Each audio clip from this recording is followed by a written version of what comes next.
Jean-François, ça me fait très plaisir de vous retrouver. On s'est vu il y a quelques années. Vous alliez partir aux Jeux paralympiques de... Vous reveniez des Jeux paralympiques et vous aviez accepté un entretien vidéo. Merci d'être avec nous ce soir. 2005, championnat d'Europe de Madrid, médaille de bronze. 2007, Varsovie en Pologne, vous décrochez votre premier titre avec cette équipe de sabre. 2008, Jeux paralympiques de Pékin, vous devenez champion paralympique au sabre et vous atteignez la plus haute marche du podium. 2010, les mondiaux ont lieu en France, à Paris. Vous ramenez des médailles. 2011, c'est le plus haut niveau pour l'escrimeur français que vous êtes. D'abord au championnat d'Europe de Sheffield en Angleterre. Vous ajoutez la médaille de chaque médaille, l'or au sabre par équipe, l'argent et le bronze au fleuret individuel et par équipe. 7 victoires en Coupe du Monde. On l'applaudit, c'est tout ce qu'il y a à dire.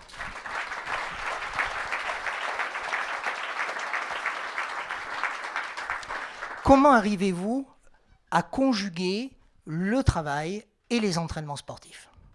Alors, à l'époque, quand je faisais du sport, la chance que j'ai eue, c'est de travailler à EDF, qui m'a libéré, qui a pu me libérer 50% pour mon sport.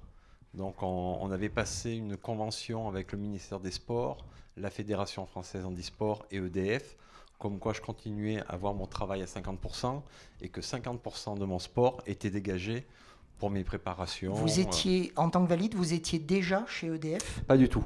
J'ai été embauché chez EDF en tant que personne handicapée. À mobilité réduite. À mobilité réduite. Vous préférez que je dise quoi? Mobilité réduite ou handicapé? Comme vous voulez. Moi, il n'y a rien qui me dérange. Parce que c'est un débat, ça aussi, soyons francs. Oui, oui, oui. Je suis à mobilité réduite, mais j'ai un handicap.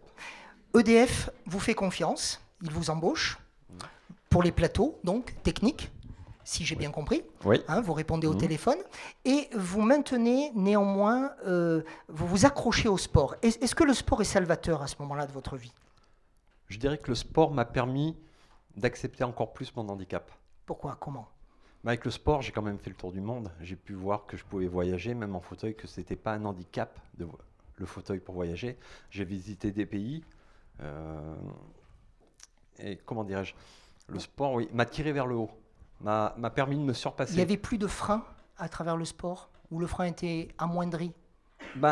Je me souviens, quand j'ai commencé l'escrime, j'ai rencontré le DTF, handisport, qui m'a dit « Ok, on veut... fais tes performances, viens en équipe de France, mais à partir du moment où tu seras en équipe de France, il va falloir que tu te débrouilles tout seul. » C'est-à-dire qu'ils n'étaient pas là pour m'aider à pousser mon fauteuil. Pas de faveur?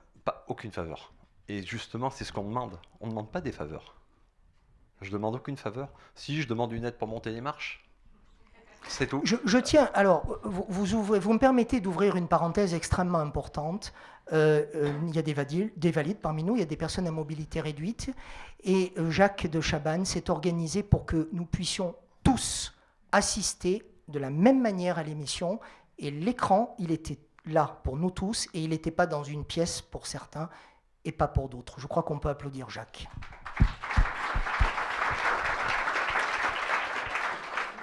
C'est quoi les prochains jeux, les prochains enjeux? Alors là, on va dire que j'ai participé à 3 Olympiades et j'ai pris ma retraite, ma première retraite en 2012 après les Jeux paralympiques de Londres. Donc, mais pour en revenir au sport, ça m'a appris les échecs, le sport, parce qu'il n'y a pas que des victoires. Hein.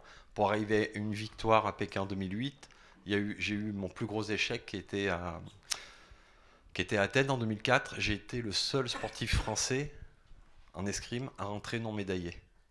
Surtout tous les amis que j'avais, tous mes collègues, toute la délégation.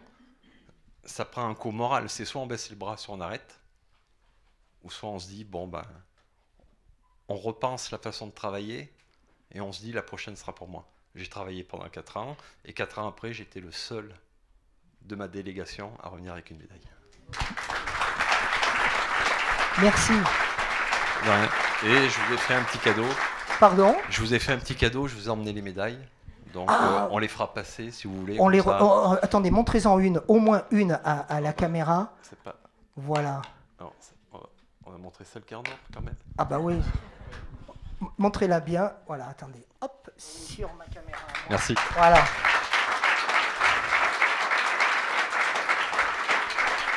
Merci beaucoup, Laurent François, d'avoir été notre invité. À très vite.